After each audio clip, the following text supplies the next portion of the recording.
Is traditional software engineering, well, dead? Like, are we literally looking at the end of humans sitting in dark rooms, manually typing out raw lines of code syntax for hours on end?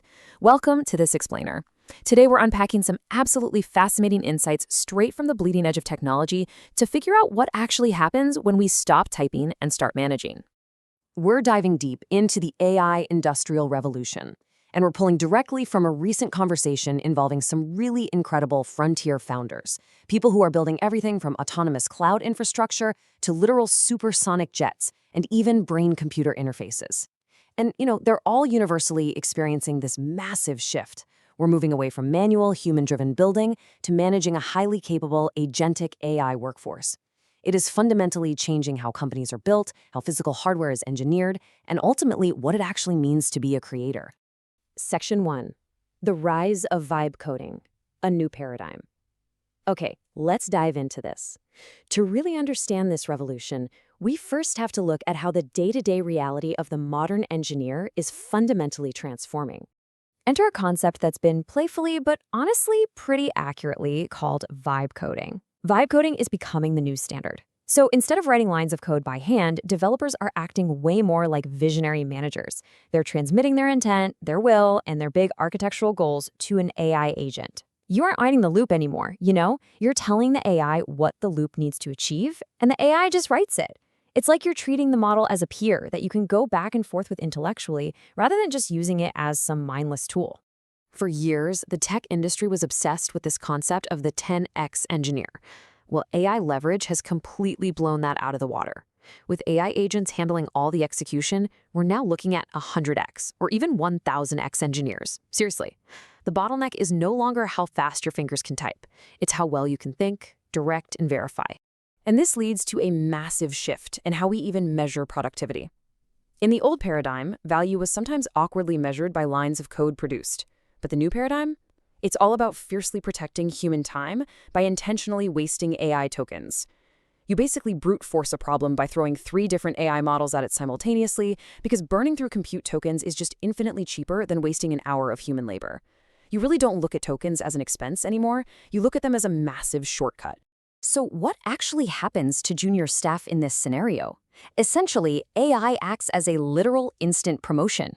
Because AI can handle all the tedious grunt work, the boilerplate code, the initial document drafting, junior engineers are effectively promoted to senior engineers right out of the gate, and paralegals promoted to senior lawyers. Their job is no longer rote execution. Now their job is to focus on architecture, system design, and really exercising taste and judgment over whatever the AI spits out.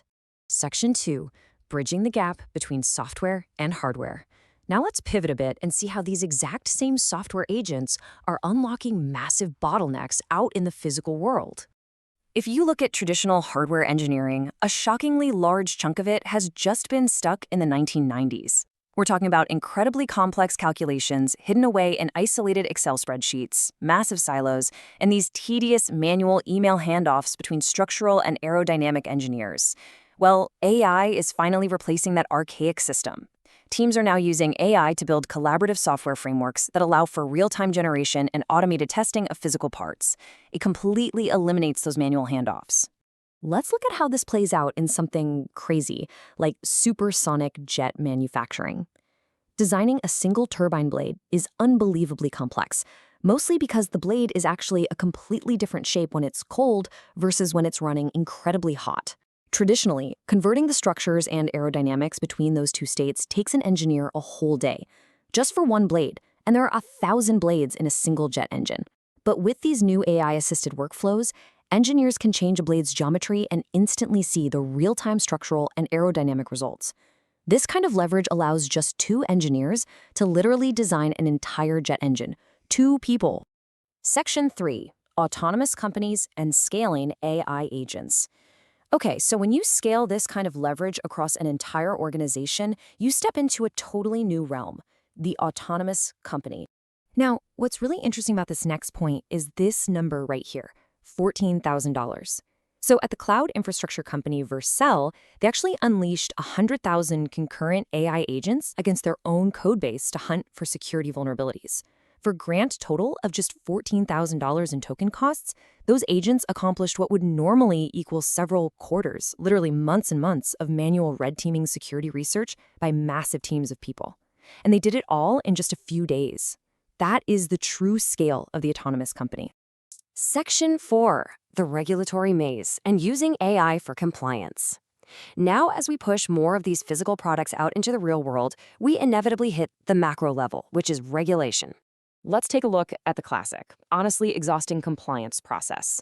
If you want to certify an airplane, you have to prove it can withstand a lightning strike. That requires an engineer to sit down and write out roughly 200 pages of compliance documentation, which obviously takes months to draft and then even more months for regulators to review.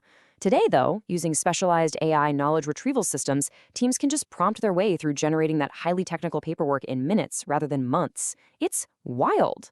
And this creates this amazing cascading series of benefits. The first order effect is pretty obvious, right? It saves a massive amount of time. But the second order effect is where the real magic happens. It drastically lowers the cost of making a design change. Previously, if you tweaked an airplane design, you'd probably cry because it meant rewriting months of documentation. Now, the AI just updates it in minutes, which naturally leads to the third order effect. It completely empowers much smaller teams to iterate rapidly without that constant fear of just getting buried in paperwork. So a crucial point here is understanding why the system operates this way in the first place. The founders in our source material accurately noted the deeply asymmetric risks that regulators face. Think about it. If a regulator approves a bad product and someone gets hurt, their career is entirely over and they're getting hauled before Congress. But if they block or delay a perfectly good, even life-saving product, almost no one even notices. Because of this dynamic, the regulatory system naturally defaults to a state of guilty until proven innocent. Now, AI doesn't necessarily change that underlying human incentive, but it definitely speeds up the process of proving that innocence. Section 5, human creativity and the future of art. All right, this brings us to a super fascinating, very meta-level debate. So these frontier founders were debating whether the future belongs to pure agency or raw human intelligence. On one side, founder Max Hodak argues that future returns will heavily reward pure agency, basically the people who just tell the AI to go do things. On the other hand, Naval takes the exact counterpoint, arguing that the future is actually 99% intelligence and taste. His point is that the agents already have the execution agency. What they really need is a human making the smart decisions, thinking the big thoughts, and applying deep judgment to point those agents in the right direction.